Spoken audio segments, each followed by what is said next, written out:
Шайтанның үш жолы. Ибн әл-Қайым рахимахуллах былай дейді: әрбір ақыл есті кісі шайтан үш жағынан оған келе алатынын біледі. Бірінші жағы ысырапқоршылық. Адам зәруліктің шегінен өтіп кетеді де, одан артқаны шайтанға қалады. Сонымен қатар ол кісінің жүрегіне баратын жол болып қызмет жасайды. Одан арылудың бір жолы бар. Жанға зәру болғаннан артық тамақ, ұйқы, рақат және демалу бермеу керек. Қашан бұл есік жабылғанда, шайтан бұл жақтан кіре алмай қалады. Екінші жағы кісіге Алланы ұмыттырып, оны еске алдырмайтын немқұрайдылық. Алланы еске алып, зікір қылу пендеге сенімді қорғаушы. Ал енді Алланы ұмытқанда, қорғанның дарбазасы ашылып қалады да, шайтан кіріп кетеді. Одан кейін оны қуып шығу қиынға соғады. Ал енді үшінші жолы, қашан кісі өзіне қатысы жоқ нәрсемен шұғылданғанда ашылады. Абыройыңнан сұра. Алла елшісі саллаллаху алейхи уассалам былай дейді: Алла жолында шындап күрескен адам, Аллаға мойын сұну үшін өз нәпсісімен күресе алған кісі. Ал енді шынайы мұхажир, Алла тыйым салған нәрсені тастаған кісі. Кім нәпсінің жамандығынан өзін қорғай алмаса, ол Аллаға баратын жолды таба алмайды.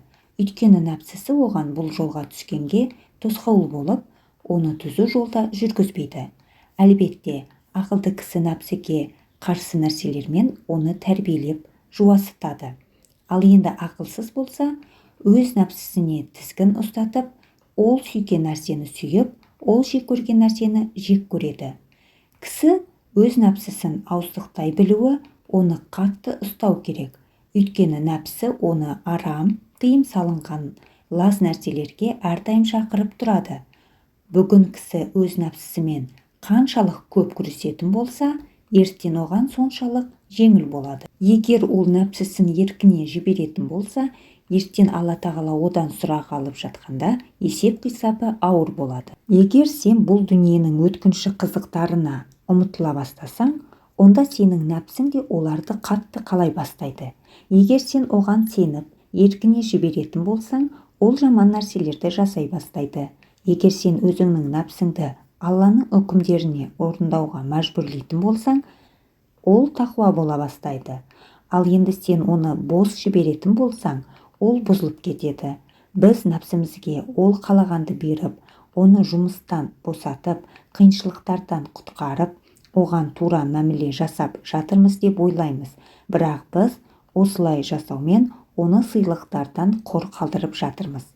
Лұқман Хәкім өзінің ұлына былай деген: ұлым, әлбетте, иман бағыттаушы, әрекет қоштаушы, ал енді нәпсі жалқау.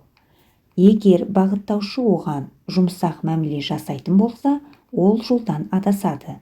Егер оған қоштаушы жұмсақ мәміле жасайтын болса, ол қырсық және бас емес болып қалады.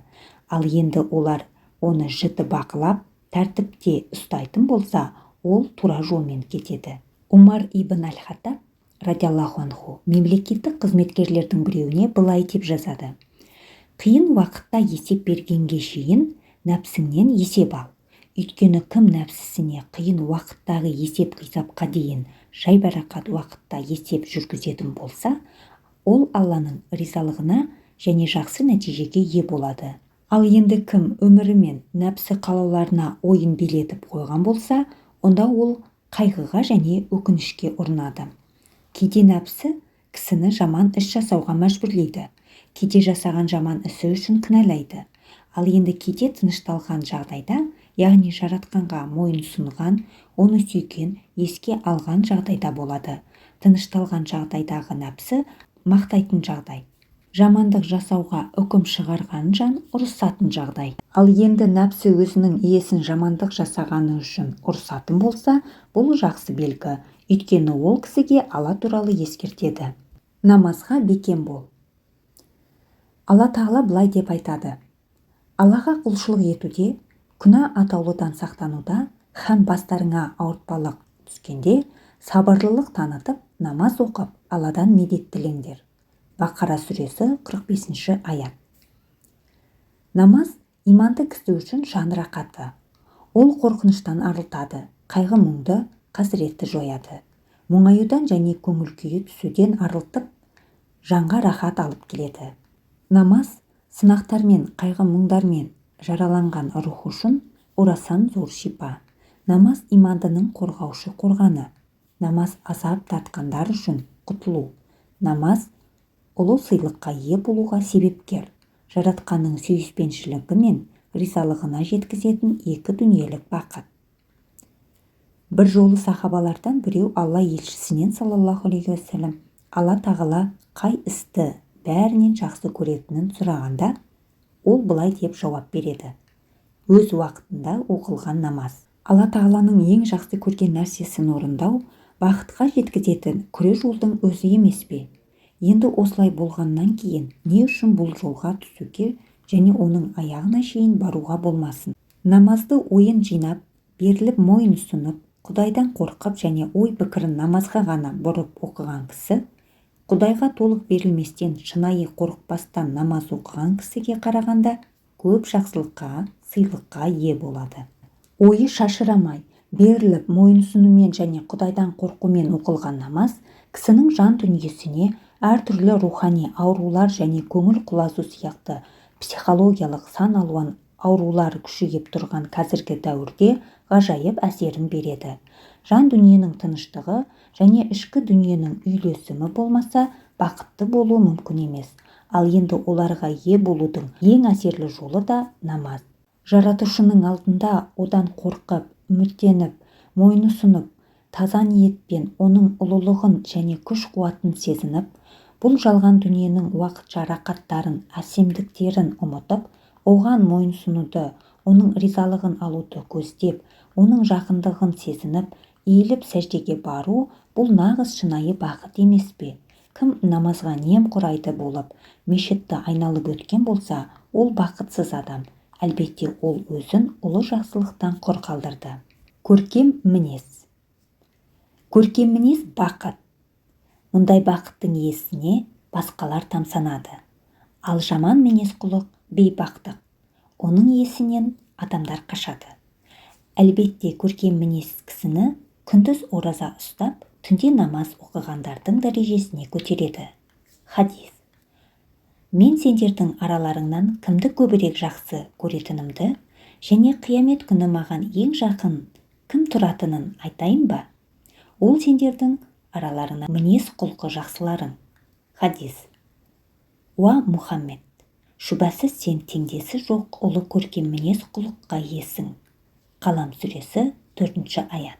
Уа Мұхаммед, сен сондай қиын шақта Алланың рақымының арқасында ғана айналаңдағы адамдарға жұмсақ, биязы бола білдің. Егер дөрекі, тас жүрек болғаның да, маңайындағылардың бәрі сенен безіп, жан-жаққа тарап кетер еді. Әл-Имран сүресі 159-шы аят. Олай болса, құдайларың теңдесі жоқ жалғыз құдай. Алайда ақыретке сенбейтіндердің жүрегі осына ұлы ақиқатты жоққа шығаруда. Анығында, олар орынсыз көкірек керіп, тәкаппарлыққа салынуда. Нахл сүресі 22-ші аят. Ешкімге мұрныңды шүйірме, жер бетінде кердеңдеп жүрме. Шүбәсіз Алла кеуде керіп, менменсінген мақтаншақтардың ешбірін ұнатпайды. Жүргеніңде һәм әр ісіңде байсалды бол. Сөйлегенде даусыңды қатты көтерме. Лұқман сүресі 18-19 аяттар. Айша радиаллаху анху Алла елшісі саллаллаху алейхи уассалам туралы былай деген: оның мінез құлқы Құранның өзі еді. Көркем мінез кісіге бұл дүниеде елдің сүйіспеншілігін және ақыретте сыйлықтарды алып келеді. Оған екі дүниеде де бақытты болуға жәрдем береді. Ал енді ашулану, ызалану және жаман мінез керісінше кісінің бақытсыздығының және оған басқалар жасаған жаман мәмілелердің себепшісі болады. Ұйқысыздықтың ең жақсы дәрісі. Түнде жақсы ұйықтай алмаған кісі күндіз шаршап, өзін жаман сезінеді. Бұл оның толыққанды еңбектенуіне, жайдары жүруіне тосқауыл болады және оның ашушаң болуға алып келеді. Егер ұйқың келмесе, Алланы еске алып зікір қыл. Ендеше біліп қойыңдар. Жүректер Алланы еске алу арқылы ғана жай тауып толық қанағаттанады. Рағыт сүресі 28 аят. Күндіз ұйықтамауға әрекет жасаңдар. Ал күндізді тіршілік уақыты қылдық. Наба сүресі 11 аят. Жатар алдында пайдалы кітаптарды және Құран оқы. Ұйықтап қалғанға шейін Раббым, ілімімді арттыра көр. Таха сүресі 114 аят деген аятты қайталап оқам. Кешке шейін шаршап, содан соң жақсы демалу үшін жалықпай еңбек қыл. Кофеин бар сусындарды аз іш. Ұйқысыздыққа қарсы тағы бір жақсы нәрсе жаратқанның әлемдегі кереметтері туралы ой жүгірту. Айт, аспанда және жерде нелер барына қараңдар. Юнус сүресі 101 аят. Бізге Алла жеткілікті. Ол ең жақсы қолдаушы. Алла тағалаға ғана тәуекел етіп, барлық үміттерді оған арту, оның барлық әміріне, бәріне разы болу, одан жақсылықты әрі оның ішінде бәлеге сапат келгенде құтылуды күту иманның ең маңызды жемістері, және бұл иманды кісінің ең жақсы сипаттарынан. Кісінің Алла не қылса да, кісінің барлығын жақсылыққа жорығаны қандай жақсы іс. Алла тағаланың ең жақсы қолдаушысы екеніне, демек барлығы жақсылыққа айналып, жеңілдік сөзсіз келетініне сену керек. Жаратқанға бүкіл жан дүниесімен ұмытылып, оған тәуекел ету және қамқорлықты, қолдауды, жәрдемді, мол ризықты одан ғана күту керек. Ел жұрт Ибрахим алейхиссалам отқа тастады. Бірақ ол шынайы сеніммен бізге Алла жеткілікті. Ол ең жақсы қолдаушы деді. Сонда Алла тағала ол үшін алаулаған отты жағымды және салқын қылып қойды. Әлбетте ол күйіп кетуі керек еді. Бірақ жаратқан оны қорқынышты өлімнен сақтап қалды. Пұтқа табынушылар Алла елшісіне саллаллаху алейхи уассалам және оның сахабаларына қарсы соғысқанда, мүминдер, бізге Алла жеткілікті, ол ең жақсы қолдаушы, деді. Содан соң не болды? Сөйтіп олар соғыстан Алланың нығметі мен шексіз шарапатына мол сауапқа бөленіп, ешбір жамандыққа ұшырамай аман-есен оралды. Олар Алланың разылығын мақсат етіп басшылыққа алды. Алла шексіз шарапат, зор игілік иесі. Әл-Имран сүресі 174 аят. Пенде өмірінде кездесетін әртүрлі оқиғалар мен сынақтардың арындаған ағысына жалғыз өзі қарсы тұра алмайды. Оған жәрдем керек. Жалғыз өзінің қолынан еш нәрсе келмейді. Өйткені адам баласы жаратылысынан әлсіз. Ол жаратқанға тәуекел етіп, оның еркіне бас иіп, жәрдемінен, қолдауынан үміт еткенде ғана оның жолында пайда болған тосқауылдардан, басына түскен сынақтардан құтылатындай күшке ие болады. Бір Аллаға тәуекел ет. Алла қамқоршы ретінде саған әбден жеткілікті. Ахзаб сүресі 3 аят. Егер қандай да бір іске бел бусаң, бір Аллаға тәуекел ет. Шүбәсіз Алла тәуекелшіл құлдарын жақсы көреді. Әл-Имран сүресі 159 аят. Егер екі дүниеде де құтылу мен жеңілдеуді, жәрдем мен қолдауды, тыныштықты, жақсылықты, сыйлықтарды және бақыттылықты қаласаң, онда Аллаға тәуекел ет. Бізге Алла жеткілікті. Ол ең жақсы қолдаушы деген сөз сенің өміріңдегі ұраның және қазынаң болсын. Егер сен кедей, қарыздар және жаратарлық кірісі жоқ жан болсаң, бізге Алла жеткілікті. Ол ең жақсы қолдаушы деп айт. Егер басыңа бәлеге сапат келіп, қорқынышқа бой алдырсаң, не сенің алдыңнан қорқыныш күтіп тұрғанын сезсең, не саған әділетсіздік жасаған болса, бізге Алла жеткілікті. Ол ең жақсы қолдаушы деп айт. Бәрі сөзсіз жақсы болады. Алла тағала өзінің елшісіне былай бұйырған: Уа Мұхаммед, егер олар сенің өздеріне деген ынтазарлығыңа, жанашырлығыңа қарамастан сырт айналып кете барса, онда маған қамқор ие ретінде бір Алла жеткілікті. Одан басқа тәңір жоқ. Мен бір өзіңе ғана арқа сүйеп тәуекел еттім. Өйткені ол ұлы арыштың Раббысы, арышқа және күллі жаратылысқа үкімін жүргізген шексіз билік иесі деп айт. Тәубе сүресі 129 аят. Аллаға тәуекел ету. әсте өлмейтін, мәңгі тірі Аллаға арқа сүйеп тәуекел ет. Фурқан сүресі 58 аят.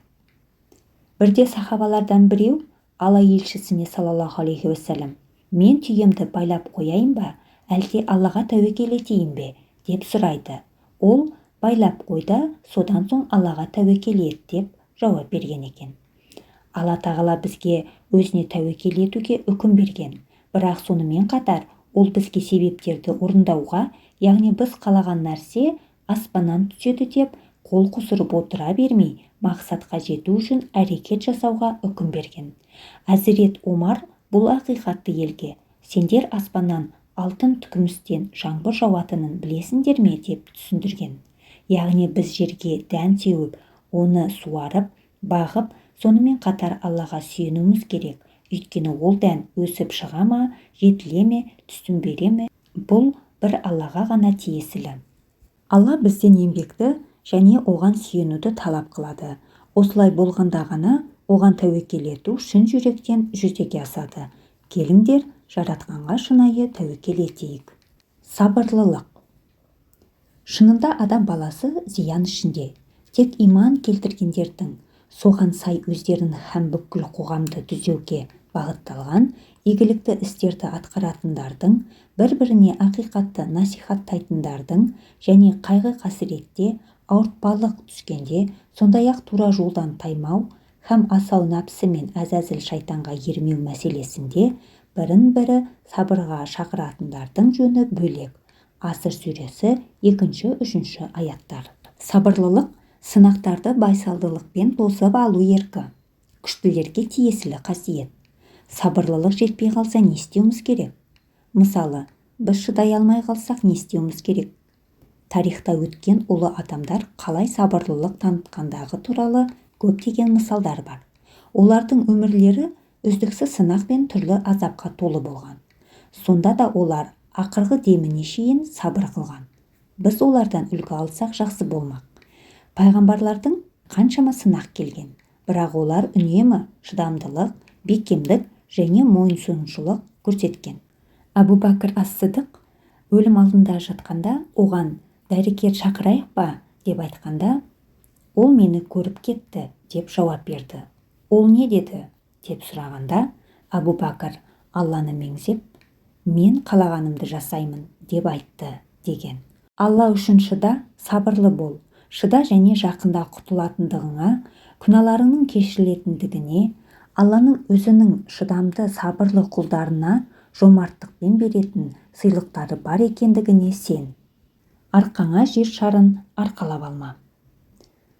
Әрдайым, тіпті түнде төсегіне жатқаннан кейін де дүниеде болып жатқан оқиғалар туралы ойлап, ол оқиғалар басқа жерде емес, тап бір өзінің үйінде болып жатқандай сары уайымға салынатын кісілер бар. Мыңдаған шақырым алыстағы соғыс не басқа құрлықта болған әуе апаты олардың қайғыға батуларына себеп болады. Базардағы көпестің көтерілісі олардың көңіл күйін бұзса, кешкі жаңалықтарды көргеннен кейін не таңертеңгі газеттерді оқығаннан кейін қан қысымы көтеріліп, асқазан жарасы ұлғаяды. Валюта курсының өзгеруі, не құрғақшылықтың басталуы мұндай кісілерді өлтіретін инфарктыға шейін жеткізу мүмкін. Олар шексіз қайғырумен жүйкесін жоғартып, қорқып болып жатқан барлық оқиғаларды жүрегіне жақын алып өмір сүреді және бұдан олар өздері де азап шегеді. Олар бейне бір мақта секілді барлық өсек аяңды жаман хабарларды өздеріне сіңіріп алып, қорқынышты бір нәрсе шындап болып кеткенге шейін қайғырумен басын ауырта бастайды. Қандай оқиға болмасын, олар жүрегін басып, жығылып, тіпті тыныштандыратын дәрі ішетін жағдайға жетеді. Олар негізі жоқ, құр уайыммен өздерінің денсаулығына зиян келтіріп, жүйке жүйесін әбден жоғартады. Бақытты болуға шын ниетімен ұмтылған иманды кісі байсалды, төзімді, сабырлы болады. Ол барлығы тағдырға жазылғанын және болатын нәрсе сөзсіз болатынын біліп, Аллаға ғана тәуекел етеді. Ол дүниеде болып жатқан нәрселерге қызығады, бірақ оған айтылған не өзі куә болған оқиғалардан сабақ алып, байсалдылықпен, сабырмен қабыл алады. Ол өзін алда болатын оқиғалар туралы ойлаумен қинамайды. Өйткені бұл сары уайым өзіне де айналадағыларға да ешқандай пайда алып келмесін біледі. Керісінше ол ойлар уақытты алады және кісінің мазасын қашырады. Мұндай иманды кісілер өсектерге немқұрайды қарап, қандай мағлұмат болмасын, сенімді қайнар бұлақтардан алуды дұрыс көреді. Олар егер қандай да бір оқиға болып жатса, ол жаратқанның еркі және рұқсатымен болып жатқанына толық сенеді. Ал енді Алла не жаса да арты жақсы бітеді. Демек қайғыруға, жөнсіз қорқуға ешқандай себеп жоқ. Мұндай кісілер өмір жолында сенімді қадам басып, әлемдердің иесіне тәуекел етеді және одан жәрдем сұрап, алда тап болған тосқауылдарды сенімді басып өтеді. Олар имандылық пен бақытқа кенелген кісілер. Қолыңда бар нәрсеге разы бол. Алла тағала әркімге өзінің ризығын береді, және бұл ризық әркімге әртүрлі беріледі. Біреулер сұлу болса, басқалары аса келбетті емес. Біреулер бай болса, тағы біреулер кедей. Біреулер келбетті болса, басқалары келбетсіз. Біреулер ақылды болса, басқалары онша ақылды емес. Біреудің денсаулығы мықты болса, басқалардікі нашар. Біреулердің ықпалы күшті болса, басқалардың ықпалы жоқ. Біреулер күшті болса, біреулер әлсіз. Алла әрбір жанға өзі қалағанындай жақсылық берген. Енді қайсы бір жақсылық басқалардікіне қарағанда аз болып қалғаны үшін наразы болу жаратқанның жазмышына қарсы шыққандық емес пе? Бұл дүниедегі жақсылықтар әділ үйлестірілмеген деп есептеп, Алланың жасағанына наразы болу дұрыс емес. Оның ілімін танымау арқылы Құдай өз сақтасын, Алланы әділетсіздікпен кінәлауға жатады. Біз Алла берген нәрселерге разы болып, оған шүкіршілік қылуымыз керек. Өзіңе бергенімді қабыл ал. Осынау нығметім үшін сөз жүзінде әрі іс жүзінде шүкіршілік білдірушілердің бірі бол. Ағраф сүресі 144 аят. Разы болу, шүкір ету иманды кісіге тыныштық пен жақсылық алып келеді. Біздің тақуа ата-бабаларымыздың көбі кедей өмір сүріп, зәулім үй мен мол байлыққа ие болмаса да, ешқашан еш нәрсеге шағымданған емес. Алла тағаланың нәсіп еткенін жақсылық үшін ғана қолданып, елге көптеген пайда алып келген. Олар өздері де бақытты болып, басқалардың да бақытты болуына себепші болған. Олар көп нәрсені білген емес, бірақ олардың өмірі берекелі және нәтижелі болған. Ал енді қазіргі көптеген байлар керісінше ақиқат жолдан тайды. Жиған байлықтары оларға бақыт та, пайда да алып келген жоқ. Олар әрқашан еш нәрсеге разы емес. Бұл болса бақытты болу үшін дүние рақаты ғана жеткілікті емес екенін көрсетеді. Өмірдегі басты нәрсе байлық емес екеніне де ашық дәлелі. Кейде қарапайым ғана кісілер дүниеге көптеген пайда мен жақсылық алып келсе, ал енді кейбір жоғары дәрежелі диплом иелері, ғылымда жоғары лауазымға жеткендер болса, керісінше дүниеге еш пайдалы нәрсе бермегенімен қоймай, адамзатқа бақыт алып келмеген уақыттар болғанын бәріміз естіп жүрсек керек. Алла тағала саған берген нәрселерге разы бол, өйткені сенің бақытың сенің ризалығыңда. Ислам тарихында аты қалған талай ұлы ғалымдар кедей, денсаулығы да нашар болған, келбеттерімен де өзгешеленген емес. Олардың арасында зағип болғандар да кездеседі. Соған қарамай, олар дүниеге баға жетпес еңбек пен орасан зор ілім қалдырып кетті. Сондай-ақ адамзаттың ең ардақтылары пайғамбарлардың қой баққанын ұмытуға болмайды. Дауд пайғамбар сауыт жасаумен шұғылданса, Закария пайғамбар ағаш ұстасы болған. Сондықтан сенің шынайы байлығың, бұл сұлулығың, байлығың және отбасың емес. Бұл сенің өнерің және қабілетің, жақсы істерің және ел үшін жасаған пайдалы дүниелерің. Алла тағаланың саған берген нәрселеріне разы бол, шүкір қыл. Бұл дүниеде олардың ризық несібелерін де мына біз үйлестірдік. Зухруф сүресі 32 аят.